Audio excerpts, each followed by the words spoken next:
Hello and welcome to today's tutorial. So today we will be looking at another Tunisian crochet tutorial. This is a 2-row repeat and it is another version of the stitch pattern that I've just recently showed you, where we worked 2 Tunisian knit stitches and then we pulled a yarn over it to create this beautiful lace, and this was 1-row repeat. So I played around with the stitch pattern and I made a different version where on alternative rows we offset the stitch pattern by 1. So this creates this also quite nice stitch pattern. It's lacy, so that's what we're going to be looking at today. So without further ado, let's dive in. This stitch pattern is worked over an odd number of stitches. So you start with a slip knot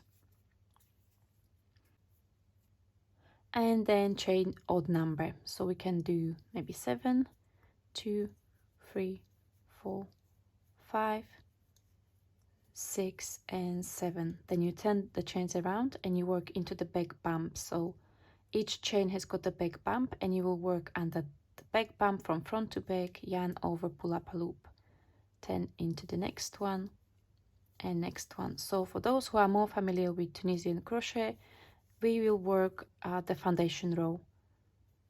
So for those who are new to Tunisian crochet, it is worked in 2 steps, which is the forward and return pass. On forward pass, you are adding the number of loops on the hook, and then on the return pass, you work them off so that you will end up with 1 loop on the hook at the end of the return pass. So as far as the return pass goes, we will work the standard return pass. So that's yarn over, pull through 1 or chain 1, and then yarn over, pull through 2 all the way across the row until you have 1 loop left on the hook.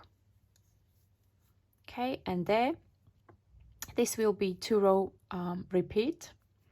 So we will start with first Tunisian knit stitch into the first stitch.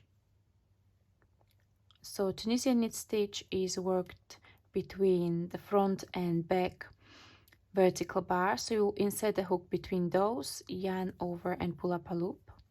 Then you will yarn over, work 2 Tunisian knit stitches, and then you will pull the yarn over those 2 loops like so. Then yarn over, 2 Tunisian knit stitches, and pull the loop over.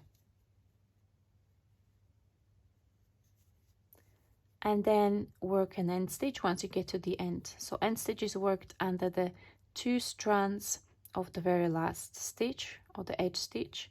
You will go with your hook under those, yarn over, pull up a loop, and then standard return pass, yarn over, pull through 1, over, pull through 2, and so on.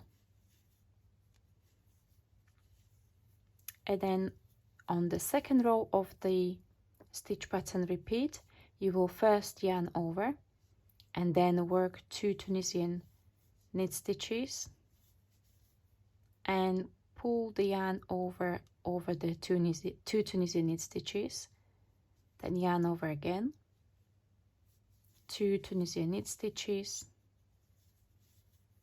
pull the yarn over the 2 Tunisian knit stitches. Now we've got only 1 stitch left there, so this will be 1 Tunisian knit stitch and then an end stitch.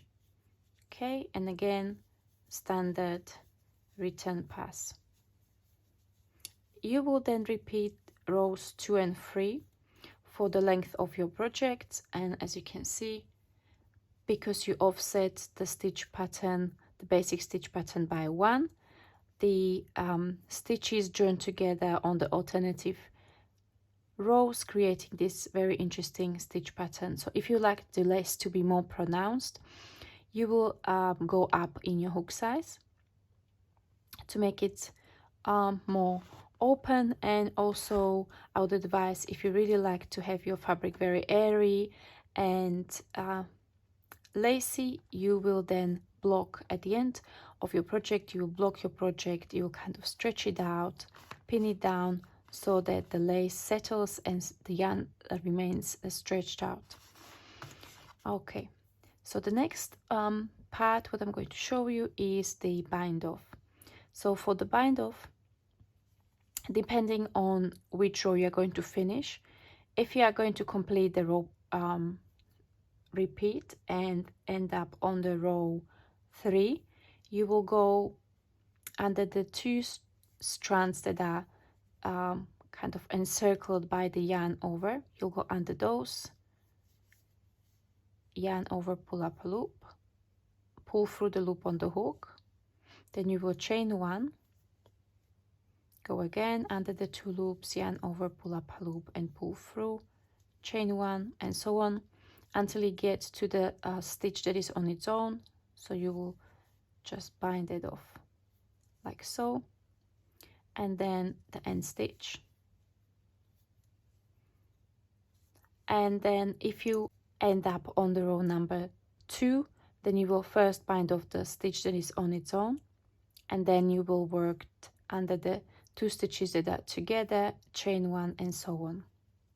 I hope you enjoyed this tutorial, and I'll see you next time. Bye bye.